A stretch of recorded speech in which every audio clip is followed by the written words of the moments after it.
Hoje nós vamos retomar de onde nós paramos. E onde nós paramos na semana passada? Nós estávamos falando que o reino de Deus, ele foi planejado na eternidade, ele foi preparado na fundação do mundo, ele foi anunciado no Antigo Testamento e ele foi revelado no Novo Testamento. Vamos repetir? Diga assim comigo: o reino de Deus foi planejado na eternidade, foi preparado na criação ou fundação do mundo, foi anunciado no Antigo Testamento e ele é revelado no Novo Testamento. Então, a aula de hoje será a respeito dessa realidade, a realidade bíblica do reino, de um reino que não veio por acaso. Ele foi planejado por Deus, preparado quando Deus cria, anunciado pelas Escrituras do Antigo Testamento e revelado a partir do advento do Filho de Deus, do Senhor Jesus Cristo. Muito bem, então, vamos para o nosso primeiro ponto. O reino de Deus, ele foi planejado e estabelecido como propósito na eternidade. Texto bíblico é esse aí que está na tela, vamos ler juntos? Efésios 3:11. Segundo o eterno propósito que estabeleceu em Cristo Jesus, o nosso Senhor. Segundo o eterno propósito. Atenção no que você está lendo nesse texto, né? Porque o reino de Deus, ele foi estabelecido como eterno propósito. Veja essa palavra, eterno propósito. Então, quando a gente pensa em eterno, nós precisamos entender o conceito bíblico de eternidade. Os crentes fazem alguma confusão com a ideia de eternidade. Quando se pensa em eternidade, se pensa no conceito de uma realidade sem tempo. Mas não é isso que a Bíblia ensina. Veja o Salmos 90, versículo 2. Vamos juntos. Antes que os montes nascessem e se formassem a terra e o mundo, de eternidade a eternidade, tu és Deus. Então veja o conceito de eternidade. O salmista, o salmo é atribuído a Moisés, é dito a respeito dele o seguinte: que antes que houvessem os montes, ou seja, antes que houvesse a criação, da formação da terra e do mundo, antes que o mundo fosse criado, de eternidade até a outra eternidade. Então, o que é a eternidade? A eternidade remete a um tempo antes da criação.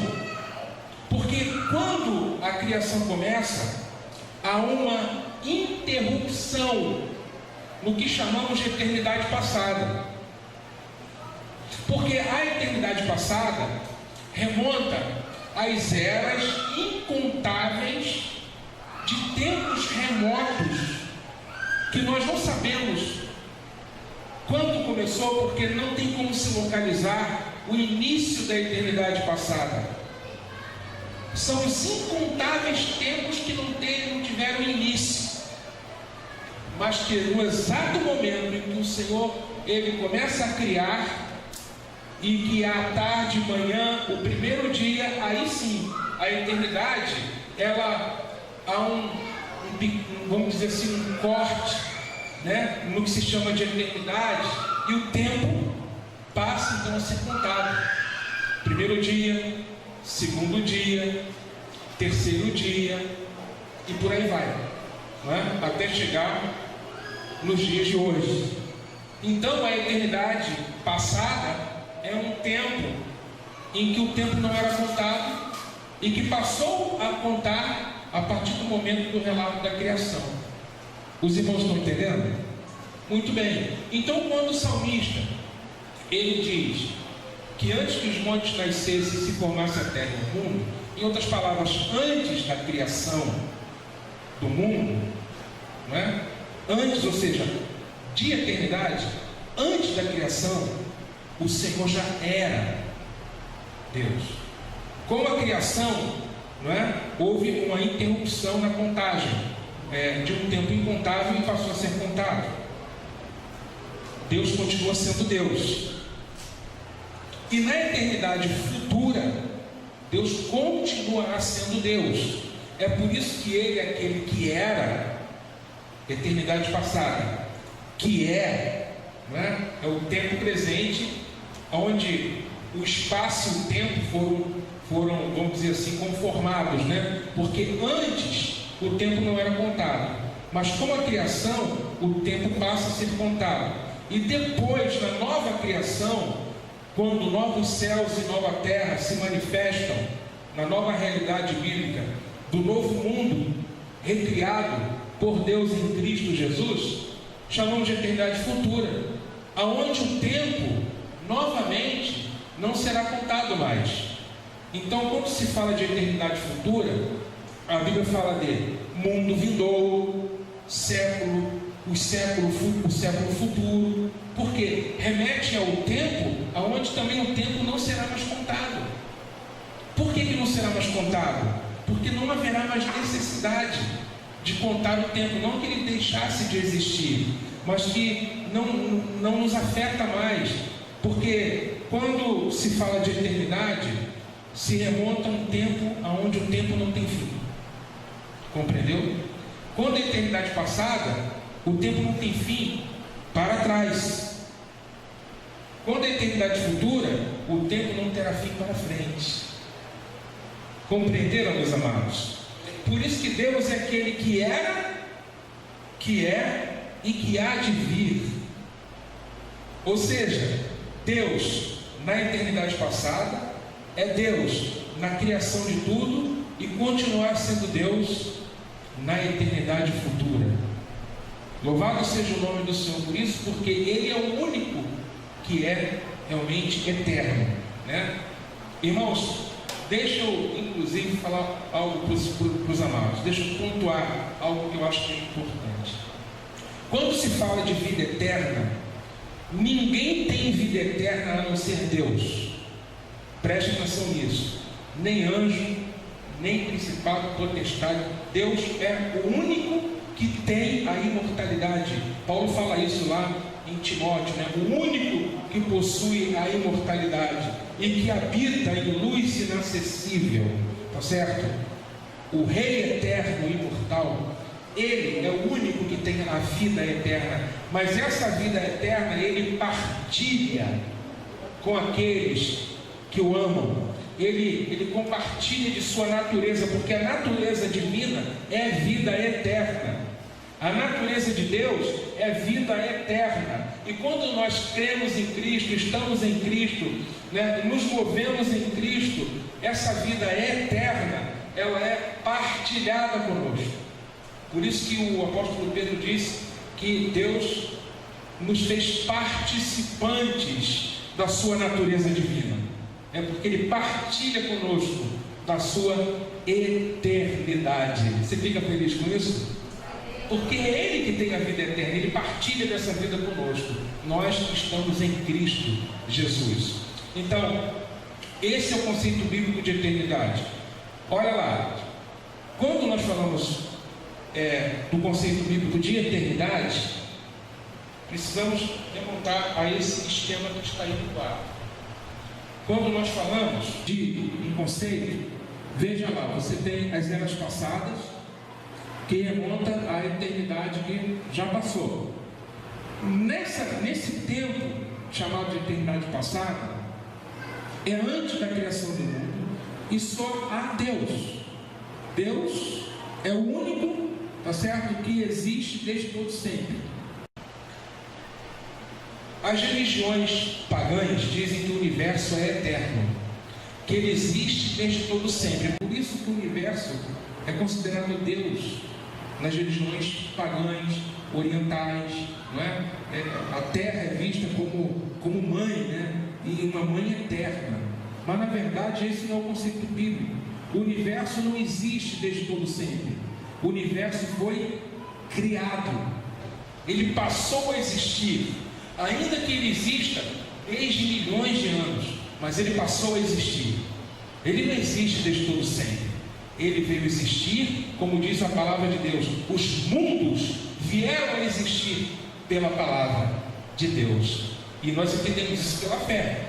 Os mundos, o mundo físico e o mundo espiritual. Nesse tempo, na eternidade passada, Deus estabeleceu o seu propósito. Veja, está ali, ó, a palavra propósito, né? Numa imagem como se fosse um pergaminho, né? Está ali, propósito. Na eternidade passada, Deus estabeleceu, não é?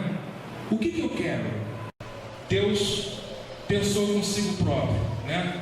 Deus, o Pai, Deus, o Filho, Deus, o Espírito, o único Deus, no conselho divino, estabeleceu o que Ele quer.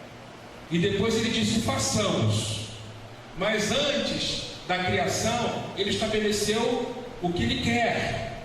E o que Ele quer? Ele disse: tenhamos um reino, tenhamos o nosso governo estabelecido em tudo aquilo que nós criarmos, que tudo aquilo que nós criarmos reflita a nossa glória, que tudo que nós criarmos expresse a nossa grandeza, a nossa criatividade, a nossa sabedoria, a nossa beleza, a nossa santidade. Então, na eternidade passada, Deus estabeleceu o seu reino como um propósito. Veja bem, Paulo, escrevendo aos Efésios, ele diz: segundo o eterno propósito que estabeleceu em Cristo Jesus. Então, Cristo Jesus não é um plano B. Cristo Jesus, ele é aquele que estabeleceu como Pai o eterno propósito. Já ouviram falar em plano B? Tem gente que diz que Jesus é o plano B de Deus, ou seja, porque o homem pecou, então Deus sacou da sua mão o plano B. Não, tem nada de plano B. O nosso Deus não erra, o nosso Deus não falha. Ou será que Ele cria, não é para ver se dá certo? Não, Ele já tem tudo traçado. Tudo já está traçado, né? Em sua presciência. Então veja, segundo o eterno propósito, na eternidade estabeleceu o seu propósito. E o que é um propósito, irmãos? O propósito é um alvo claramente estabelecido daquilo que se quer. Um alvo é um decreto que Deus diz vai acontecer, porque na eternidade passada Ele estabeleceu o seu reino como propósito, tá certo? E quando Ele estabelece um propósito, Ele disse: como agora eu vou fazer para que esse reino se torne uma realidade? Ele passa a planejar, não é assim? E deveria ser assim com a gente também, porque a gente é imagem e semelhança de Deus. Amém, amados? Ninguém aqui ainda pensa que veio de macaco nenhum, né? Todo mundo aqui é imagem e semelhança de Deus? Então digo fervoroso amém. Amém. Aleluia, amém. Então veja, você é um representante de Deus. E nosso Pai, o que ele disse, né? Primeiro estabelece como propósito, então Ele planeja. Tudo tem que ser assim, estabelecido como propósito. E depois ele pensa: como farei para que este propósito se torne uma realidade? Se tornou uma realidade na criação, quando Ele passa a criar tudo. Mas antes de Deus criar, Ele primeiro estabelece e Ele planeja em seu coração, em sua mente, em seu propósito. Amém, meus irmãos? Então, nas eternidades, nas eras passadas da eternidade, Deus estabeleceu o seu propósito. E a partir de então, Ele planeja. Uma vez que Ele planejou, Ele então passa a criar. Veja lá, haja luz, não é? Então começa a criação. Ele cria a terra, cria os céus, cria os seres viventes. Os dias vão sendo contados da criação, de tarde, manhã, primeiro dia, tarde, manhã, segundo dia, e assim vai até o sétimo dia, tá certo? E passa o primeiro milênio, e passa o segundo milênio, Estamos no dia de hoje, até o momento que Jesus Cristo retorna. E quando Ele retornar, Ele virá para estabelecer o seu reino. E virá a cidade santa. E aí a terra e o céu serão unidos numa só realidade. Aí então começa a eternidade futura. Compreendeu? Então, diga assim comigo: Deus estabeleceu e planejou o seu eterno propósito na eternidade. Diga: Deus preparou na criação do mundo. E você vai ver todos esses textos ainda hoje. Deus anunciou no Antigo Testamento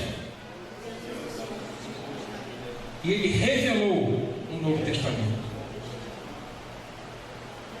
Então, veja comigo Apocalipse 14:6. Vi outro anjo voando pelo meio do céu, tendo um evangelho eterno para pregar aos que se assentam sobre a terra, a cada nação, tribo, língua.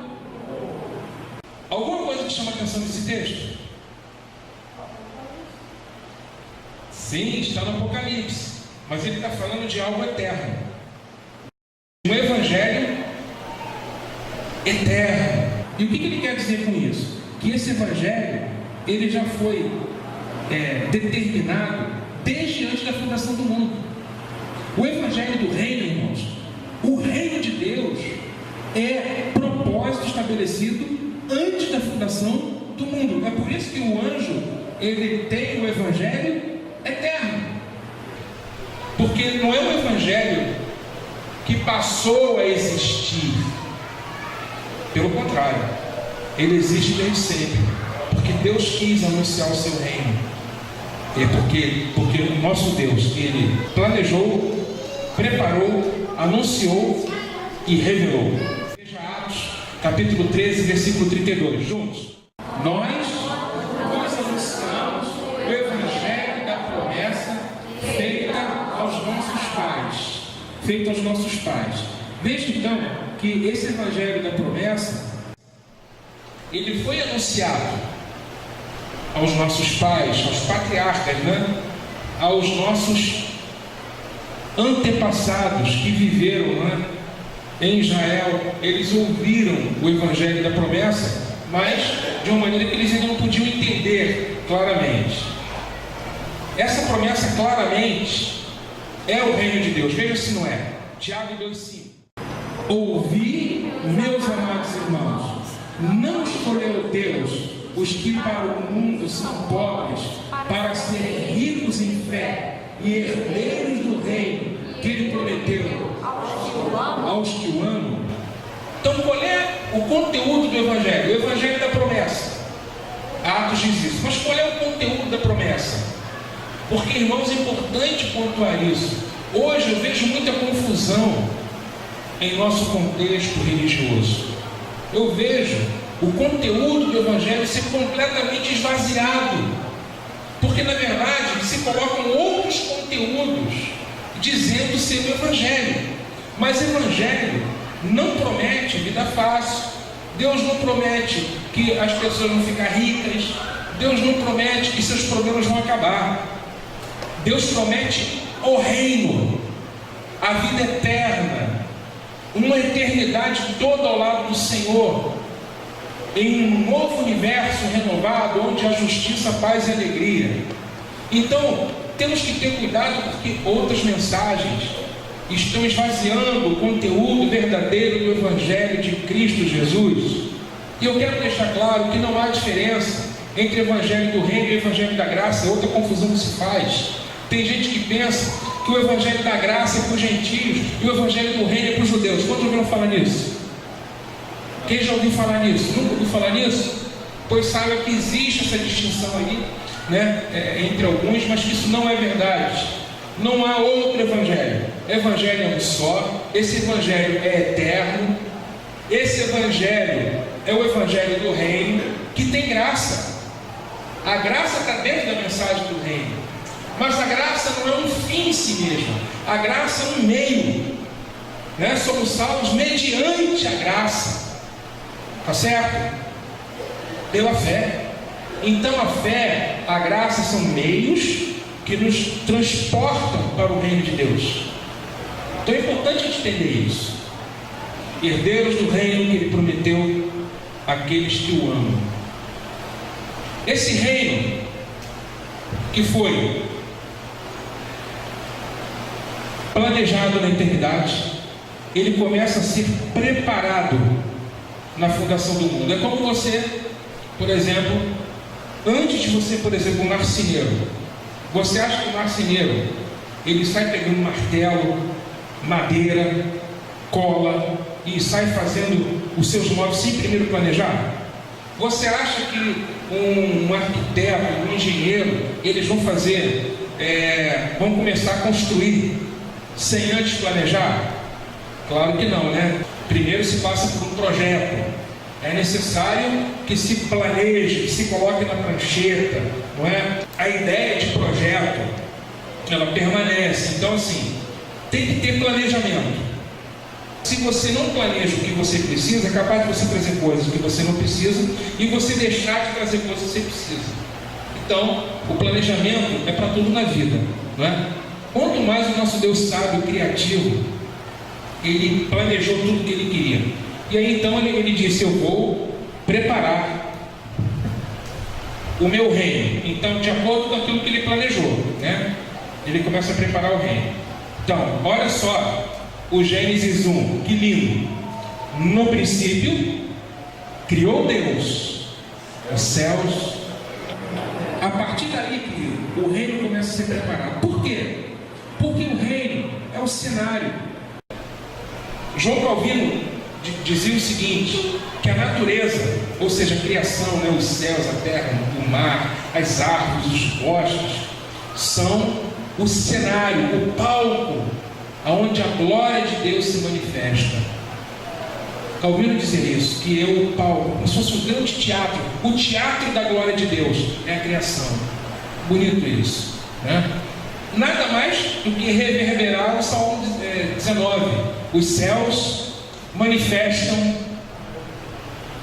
vamos falar juntos, os céus manifestam a glória de Deus, e o firmamento anuncia a obra das suas mãos. Um dia faz menção a outro dia, uma noite revela conhecimento a outra noite, sem nenhum som. Que coisa linda, que linguagem poética, né? Um dia comunicando a outro dia, e uma noite revelando conhecimento a outra noite, sem som nenhum, simplesmente pelo pôr do sol, pelo nascer do sol, pelo pôr do sol, pelo nascer do sol, não é? A exuberância da glória de Deus sendo manifesta no teatro da criação. Gostaram disso? Isso é lindo demais. Veja Isaías 45, 18, juntos. Porque assim diz o Senhor, que criou os céus, o Deus que formou a terra, que a fez e a estabeleceu, que não a criou para ser um caos, mas para ser habitada. Eu sou o Senhor e não há outro. Aleluia! Veja bem, Deus criou os céus e a terra, fez e estabeleceu. Para quê? Para ser um caos? Para ser uma desordem? Para ser inabitada? Não. Para ser destruída? Muito menos.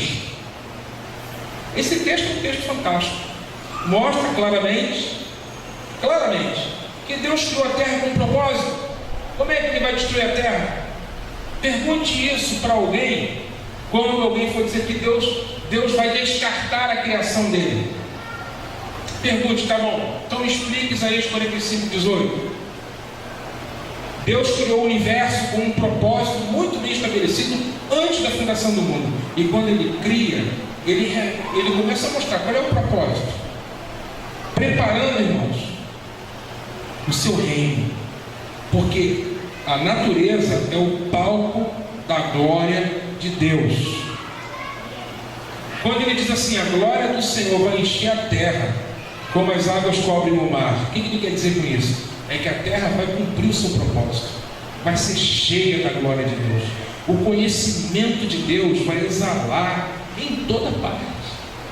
Tudo há de revelar a pessoa do nosso Deus, seu amor, sua sabedoria, sua grandeza, sua criatividade, sua formosura, sua santidade, sua bondade, benevolência, graça, tudo.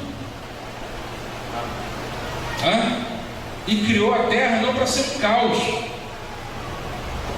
Então, a última realidade da terra não é que nós vemos hoje. Esses efeitos estufas, esse desequilíbrio ecológico, graças a Deus, existem homens que estão sendo despertados para essa realidade. Por exemplo, eu estava ouvindo uma mensagem, um trecho da mensagem, que eu vou buscar essa mensagem de novo, porque eu quero vê-la com calma. O cristão e a ecologia. Tem gente que acha que não tem nada a ver. Eu digo que tem tudo a ver, porque eco é a palavra de ecologia. Eco vem do grego oikos, que é casa. Logia vem de logos. Então é o estudo da casa. Qual é a casa do ser humano? Os céus são o céu do Senhor, irmão. Mas a terra, ele deu ao filho dos homens. Salmo 116, versículo 15. Então veja bem, temos tudo a ver com a ecologia. Tudo. Entendeu? Tudo, porque a terra é a nossa casa, né? Hoje, essa casa, ela está sob um cativeiro de corrupção. Mas você verá, breve, a criação se liberta de um cativeiro e se trazida para a liberdade da glória dos filhos de Deus. Já nós veremos isso. Por que eu sei disso? Porque ele disse: Ani Adonai, eu sou o Senhor e não há outro. Aleluia! Amém, amados? Muito bem. Esse assunto é empolgante. Gênesis 1:26, vamos ler juntos? Também disse Deus: façamos o homem à nossa imagem, conforme a nossa semelhança. Tenha ele domínio sobre os peixes do mar, sobre as aves dos céus, sobre os animais domésticos, sobre toda a terra e sobre todos os répteis que rastejam sobre a terra. Vejam bem, amados, nosso Deus, ele disse: façamos. Então agora é a fase de preparação do reino, né? Criando o habitat. Quer ver uma coisa? Antes de uma família dar à luz, evidentemente, se ela planeja, se ela pode planejar, dar à luz a um filho, normalmente o que as famílias fazem? Preparam um quartinho para o neném. E por mais que a família seja de situação difícil, vai colocar algum diferencial naquele cantinho, não vai? Antes de o neném nascer, está preparando um cantinho para ele. Deus, antes de colocar o homem, Deus prepara o habitat do homem. Pode ver, o homem foi criado no 6º dia. E antes do 6º dia, o que veio? Terra, céu, relvas, né? Árvores, não é isso? Aves, peixes, e Deus dando os alimentos para o homem. A terra vai produzir alimento para alimentar o ser humano, coloca outros animais, não é verdade? E o homem foi assim a coroa da criação. Então vejam como o nosso Deus é um Deus organizado, planejado, não é? E aí ele então cria o homem, porque o homem já tem o habitat, já tem a terra, uma terra sem pecado. Olha o Éden como era, uma terra sem pecado, uma terra paradisíaca, não é? Sem o mal. E ele disse o quê? Façamos o homem a nossa imagem, conforme a nossa semelhança. No hebraico são 2 termos aqui, tselem e demut, que são termos que têm um campo de significação muito próximo, que tem a ver com o quê? Façamos o homem como nosso representante. Imagem e semelhança é uma representação de Deus diante da criação. Em outras palavras, o Criador estava dizendo para a criação: Eis aqui o meu representante. Quem se sujeita a ele, se sujeita a mim. Ele é o meu representante e ele vai governar vocês. O homem criado vai governar a criação. Então essa ideia de domínio é uma ideia de regência, é uma ideia de governo, aonde o homem, como representante de Deus, ele passa a ser o administrador, um despenseiro, um ministro, um sacerdote e um rei. Essa ideia de rei, sacerdote, ministro, despenseiro, está toda aqui em Gênesis 1, 26. Então Deus deu ao homem as chaves do seu reino, do seu governo, e disse: tenha domínio, vocês me representam, governem sobre a criação, tenham responsabilidades, governe me representando, não é governe depredando a natureza, não é governe jogando fora os recursos naturais, poluindo rios, desmatando florestas. Não, é uma administração responsável, onde o homem, como representante de Deus, ele tem que prestar contas ao seu Senhor, ao seu Criador, Ele não governa sem Deus, ele governa debaixo do governo de Deus. É uma delegação. O homem recebeu uma delegação. Domine sobre os peixes, sobre as aves dos céus, sobre os animais domésticos, sobre toda a terra e sobre todos os répteis que rastejam sobre a terra. Então, como vocês podem perceber, é um governo onde o homem seria responsável: lavrar a terra, cultivar o jardim, guardar o jardim. Tudo isso está no livro do Gênesis. Veja bem como que é verdade que o reino foi preparado desde a fundação do mundo. Mateus 25, 34. Vamos ler juntos? Então dirá o rei aos que estiverem à sua direita: vinde, benditos de meu Pai, entrar na posse do reino que vos está preparado desde quando? O reino está preparado desde quando? Está no texto, está claro, está explícito para nós todos entendermos. O reino está preparado desde. Preparado. Não diz planejado. E nem diz revelado. Mas diz preparado. Por quê? Quando ele cria, ele prepara.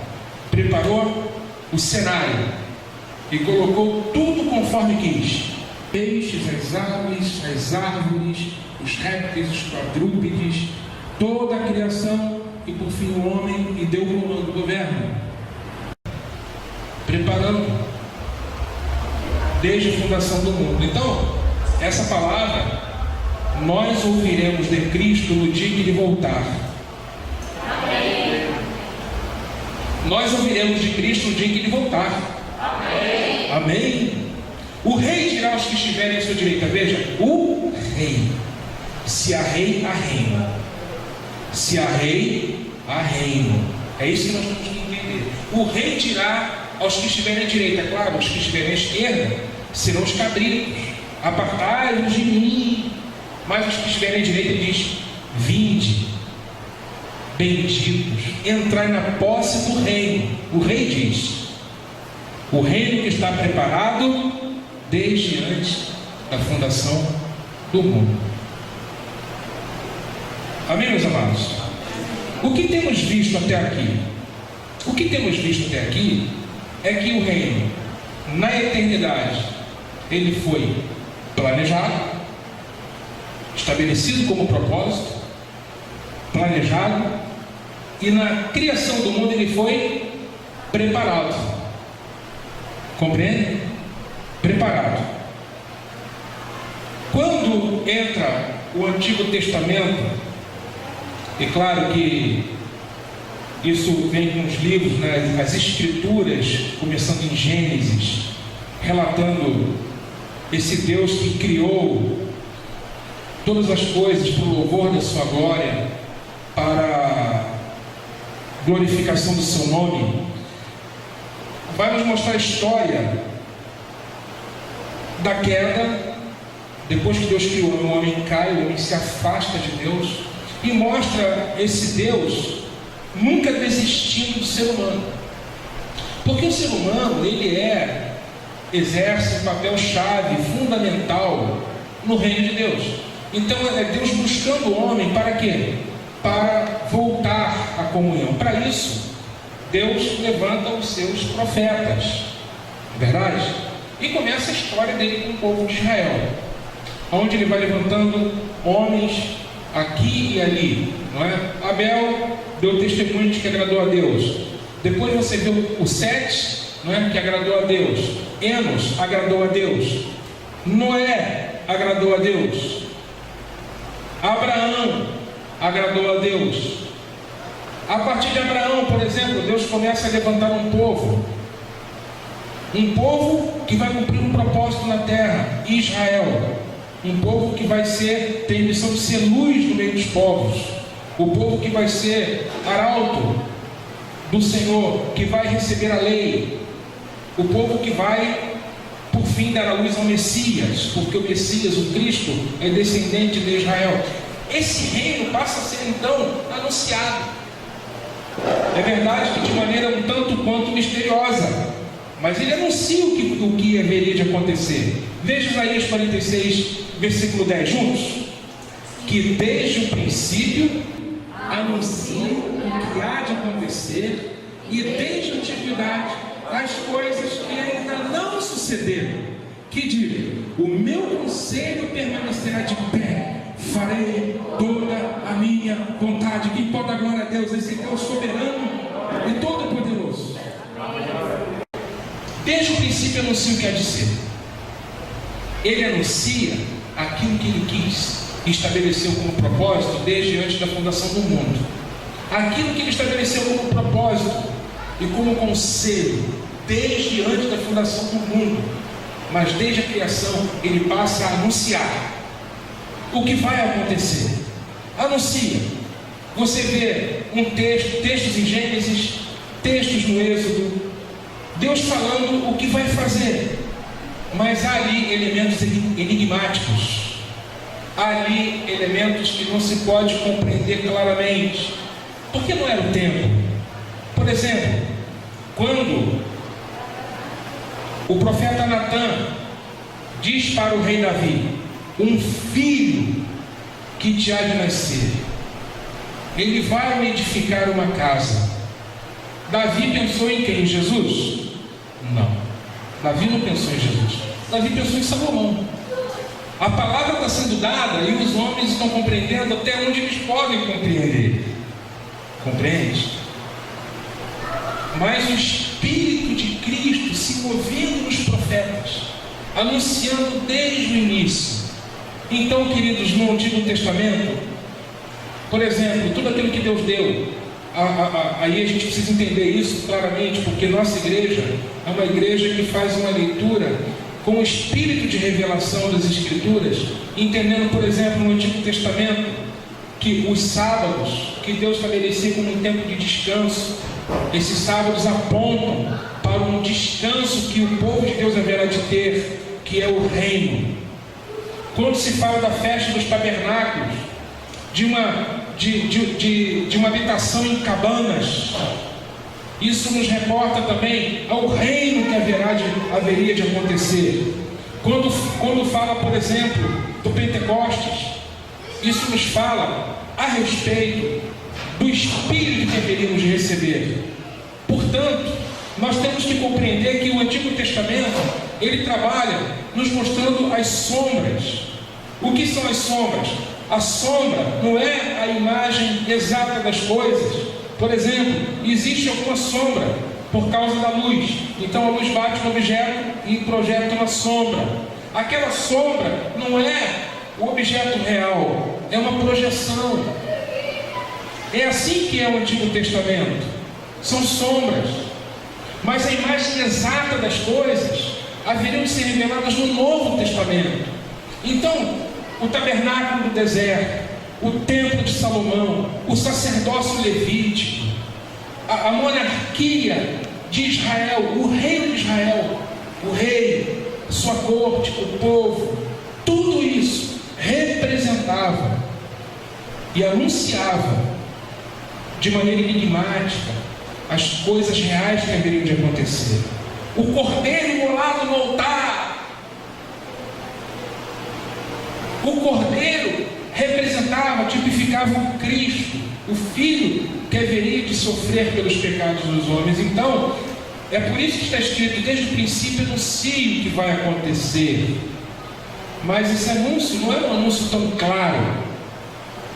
Através da Torá, dos profetas e dos salmos, esse reino tem sido anunciado.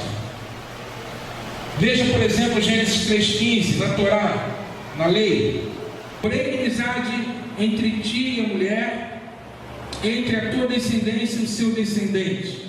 Este te ferirá a cabeça. Este quem?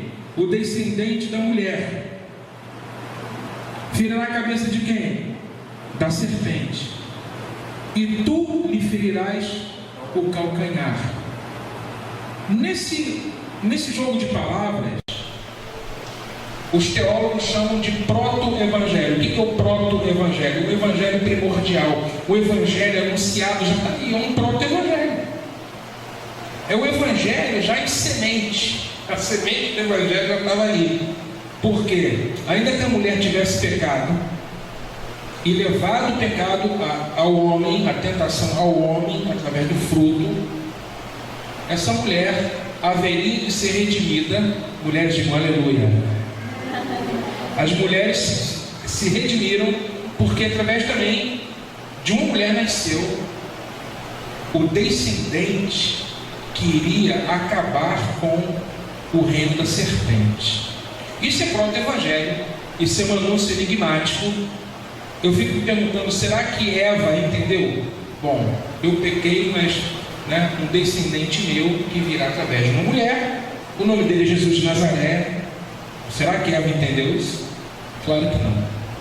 Então são anúncios enigmáticos.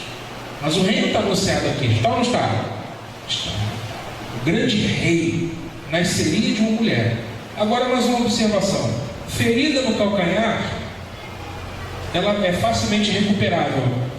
Mas ferida na cabeça é mortal. Ferirá a cabeça porque esmagará a cabeça da serpente debaixo dos seus pés. Então ele esmaga a serpente onde? Na cruz. Na cruz, aquele que morreu, ele venceu a morte, e venceu o mundo, e venceu a Satanás. Então veja, Gênesis 12:3. Vamos ler juntos? Abençoarei, maldiçoarei os que te amaldiçoarem. Em ti serão benditas todas as famílias da terra. Palavra dirigida a Abraão. Eu vou abençoar quem te abençoa, vou amaldiçoar quem te amaldiçoa. Em você, todas as famílias da terra vão ser abençoadas. Como é que Abraão entendeu isso? Não sei. Mas uma coisa eu sei: dificilmente ele conseguiu captar tudo aquilo, que o Senhor disse para ele. Ainda que Jesus tenha dito, que Abraão viu o dia de Cristo, mas muito dificilmente ele teria visto todo o alcance. Por exemplo, será que ele viu famílias gonçalenses? Não sei, dificilmente poderíamos imaginar isso. Todas as famílias da terra. Aqui está um anúncio em enigma. Paulo, aos Gálatas, sua carta aos Gálatas, fazendo uma interpretação desse texto, ele não diz que nos seus descendentes, mas no teu descendente, que é Cristo.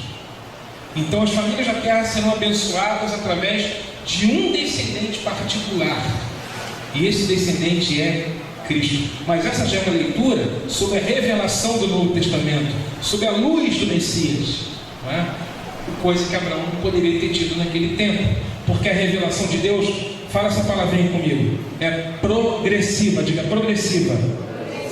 A revelação de Deus é progressiva. O que significa isso? Deus não dá tudo de uma vez só. Então calma. Gênesis 49:10, outro texto enigmático. Vamos ler juntos? O cetro não se arredará de Judá, nem o bastão dentre seus pés, até que venha A ele. Irmãos, vejam só que interessante. Cetro é o quê? Bastou. O que é um cetro? Cetro é o bastão real. É o bastão do rei. Lá em Esther é dito que ninguém chegaria diante da presença do rei sem que o rei estenda o cetro. Quando o rei estende o cetro, ele está estendendo graça e favor. Você toca no cetro e você pode chegar diante dele. O cetro é o bastão do rei. A autoridade, né? Representa a autoridade do reino. Está dito aí o seguinte, que esse bastão real, essa autoridade real, não vai se arredar da tribo de Judá. Esse bastão não vai se arredar dentre os pés dessa tribo. Ora, quem é o ilustre rei de Judá? Jesus. Quando lá em Ezequiel diz, o meu servo Davi reinará sobre Israel, está falando da descendência de Davi, o ilustre filho da tribo de Judá, o maior de todos, é o Senhor Jesus. Aí está dizendo que o bastão real não vai se arredar. A tribo de Judá é a tribo que vai estabelecer uma casa real, uma dinastia de reis. Davi, depois teve Salomão, mas aí o reino dividiu. E depois que o reino dividiu, só teve desgraça, tanto em Israel no norte como em Judá no sul. Mas essa promessa de que ele reunificaria seu reino sobre um filho de Judá, sob a raiz de Jessé, está de pé essa promessa, e vai se cumprir quando o Messias retornar. Essa promessa vai se cumprir. A ele, a Jesus, obedecerão todos os povos, até que venha Siló. A ele obedecerão os povos. Glória a Deus. E por fim, irmãos, ele é revelado a partir do novo. Repare bem, você que está em casa me assistindo pela internet, você que está assistindo esse DVD, vamos relembrar juntos com esse auditório. Em primeiro lugar, o reino ele foi planejado na eternidade. Ele foi preparado aonde? Na fundação do mundo. Ele foi anunciado a partir de quando? Do Antigo Testamento, anunciado pela lei, pelos profetas, nos salmos. Mas agora, na plenitude dos tempos, sob a luz do Messias, ele é revelado. Aleluia. 1 Coríntios 2,7. Vamos ler juntos? Pelo contrário, falamos da sabedoria de Deus, do mistério que estava oculto, o qual Deus pré-ordenou antes dos princípios das eras, para a nossa glória. Veja bem, vamos esmiuçar esse texto. Primeiro, está falando aqui de um mistério. Mysterion, no grego mysterion, que estava oculto. O que é um mistério? O mistério é algo que pode ser dito, mas não é compreendido.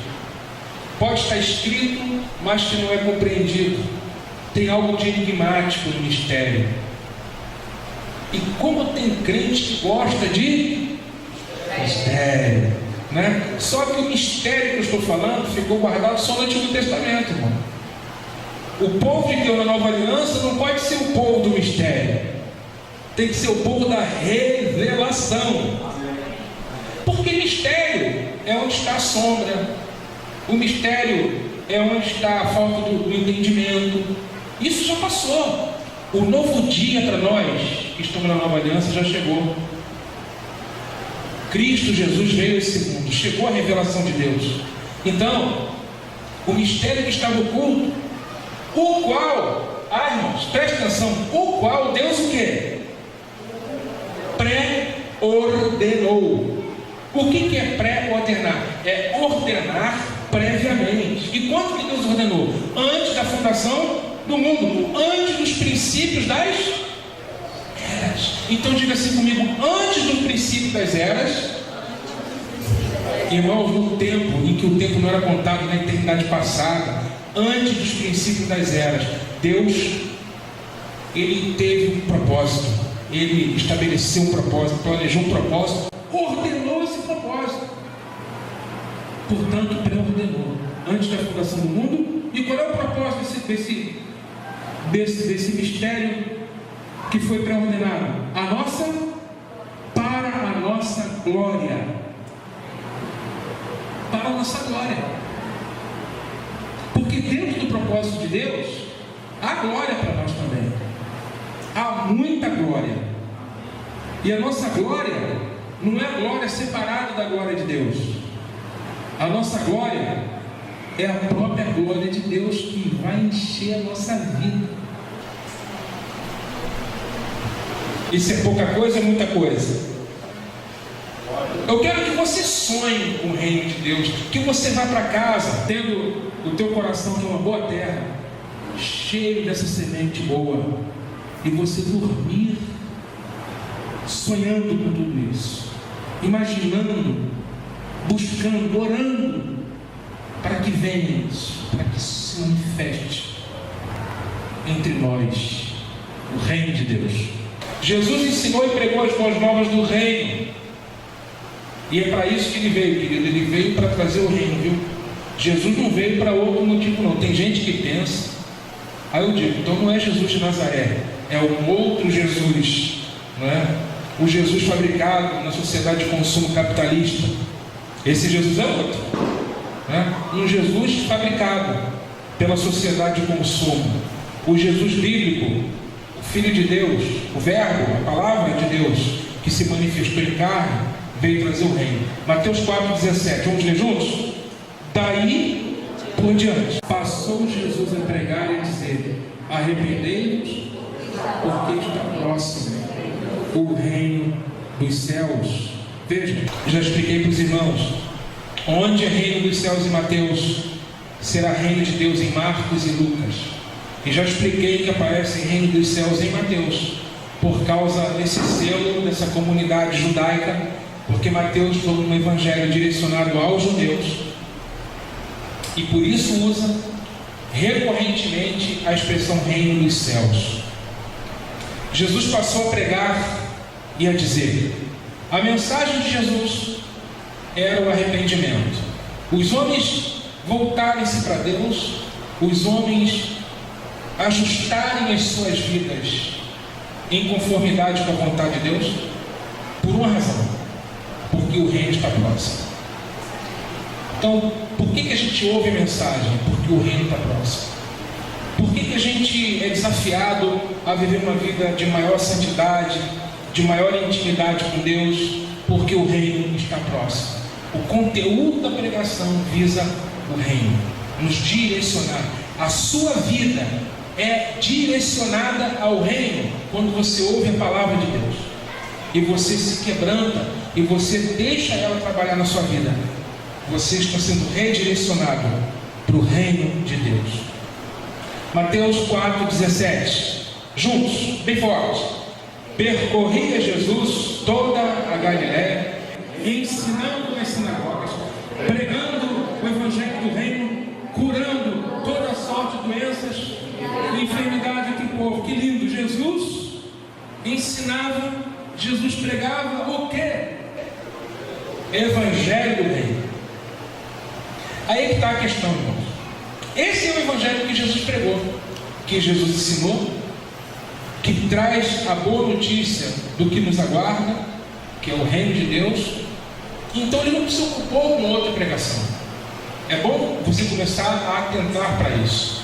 Jesus não pregou teologia de prosperidade, Jesus não pregou evangelho do bem-estar humano, Jesus não pregou essas invenções modernas, nada disso. Jesus pregou o evangelho do reino de Deus. E ele manifestou os sinais desse reino. Ele ensinava e pregava o reino. E ele manifestava os sinais para que as pessoas que estivessem vendo pudessem ver o reino, os poderes do mundo vindouro agindo já na era presente. Então, onde tinha um oprimido de Satanás, essa pessoa era liberta. Aonde havia uma enfermidade, essa pessoa era curada. Aonde havia um paralítico, ele se levantava. Um leproso era purificado. Um morto ressuscitava. Era o que isso? Era a manifestação dos sinais do reino, do qual Jesus é o mais legítimo representante. Por isso os sinais seguem os que creem. Nós não vamos seguindo os sinais, mas os sinais hão de acompanhar essa mensagem. À medida que você começar a entender que a pregação da mensagem ela opera, e traz o mundo vindouro, o mundo de Deus, os sinais do reino para a nossa realidade. Quando a gente adora, irmãos, os céus se aproximam disso que a gente precisa entender. Você não precisa pegar e voar para ir para o céu. Quando você começa a adorar em espírito e em verdade, o céu se aproxima. O mundo de Deus se aproxima de você. Você sente uma atmosfera diferente. Esse lugar deixa de ser um lugar comum. Entende? Comum e passa a ser um ambiente onde o mundo de Deus se manifesta. O ambiente de Deus, onde Ele está, se manifesta. Aí sim, curas acontecem. O poder de Deus em criação. Mas isso é o reino de Deus. São os sinais do reino, da presença do Senhor entre nós. O Cristo ressurreto ensinou os discípulos a respeito do reino. Veja como esse reino começa a se revelar. Jesus, quando ressuscita, ele fica 40 dias. Quanto tempo, irmãos? 40 dias com os seus discípulos, ensinando os seus discípulos. O quê? O quê ele estava ensinando? Leia comigo Atos 1:3 juntos. A estes também, depois de ter padecido, se apresentou vivo com muitas provas incontestáveis, aparecendo durante 40 dias, falando das coisas concernentes ao reino de Deus. Falando das coisas concernentes. Eu dava tudo para poder estar lá entre esses apóstolos, aos pés do Mestre ressuscitado, ouvindo como que vai ser, o que passou a ser, depois que Cristo ressuscitou, o que mudou, porque a ressurreição de Cristo mudou muita coisa. Então o reino chegou aos discípulos de uma certa maneira, e é isso que a gente vai ver na aula que vem, que o reino de Deus ele tem esse duplo aspecto. Ele já chegou para nós que cremos no ressuscitado, mas que ele ainda virá. Então a Bíblia mostra esses dois aspectos de que o reino tanto já veio quanto virá, e que nós vamos viver, até a volta dele, sabendo disso, que veio de uma certa forma, nós já entramos no reino de uma certa forma, e vamos entrar quando ele disser: vinde benditos de meu Pai. Então há o aspecto presente do reino, que a ressurreição de Jesus já trouxe para nós. Queridos, creia nisso. O reino de Deus já está entre nós, e de uma certa forma, e sobretudo virá de uma maneira plena, total e definitiva. Mas qual era o teor do ensino? O que Jesus se ocupou a fazer? Ensinava as coisas concernentes ao reino. Então, uma vez, não está mais aqui entre nós, alguém me disse assim: há muito tempo já não está mais com a gente, vocês só falam do reino, não tem outro assunto não? Eu falei: cara, tu quer que eu pregue o quê? Não tem mais nada para pregar não. Eu prego só isso e eu prego tudo isso. E só isso tem tudo que Deus tem para dizer. Fora disso, ele não tem nada a dizer. O que você quer? Eu não vou inventar moda. Eu não vou ficar inventando moda, pelo amor de Deus. Eu vou pregar o reino. Amém? O que Jesus ensinou, falando das coisas concernentes ao reino de Deus. Atos 28:30, vamos. Por 2 anos permaneceu na própria casa, que é lugar onde recebia todos que procuravam. O que Paulo pregava? O reino de Deus, e com toda intrepidez e sem impedimento algum, falava e ensinava as coisas referentes ao Senhor Jesus Cristo. Então qual era o assunto de Paulo? Paulo pregava o reino, ensinava o reino, falava do reino, e tudo que diz a respeito a Jesus Cristo, porque é Jesus quem traz o reino, não é?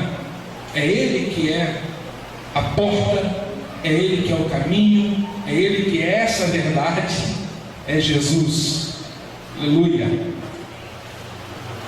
E assim eu termino por hoje. O nosso próximo módulo será o conflito das eras. Parou tudo aí? Diga para o seu irmão assim: o assunto da próxima aula é o conflito das eras. É isso que nós vamos estudar na próxima aula. Portanto, não deixe de vir, convide alguém para estar conosco na próxima aula para estudar esse assunto. Agradeço a atenção de todos. Eu espero que realmente essa palavra seja guardada no teu coração e que ela dê muito fruto para a glória de Deus. Que Deus abençoe a todos.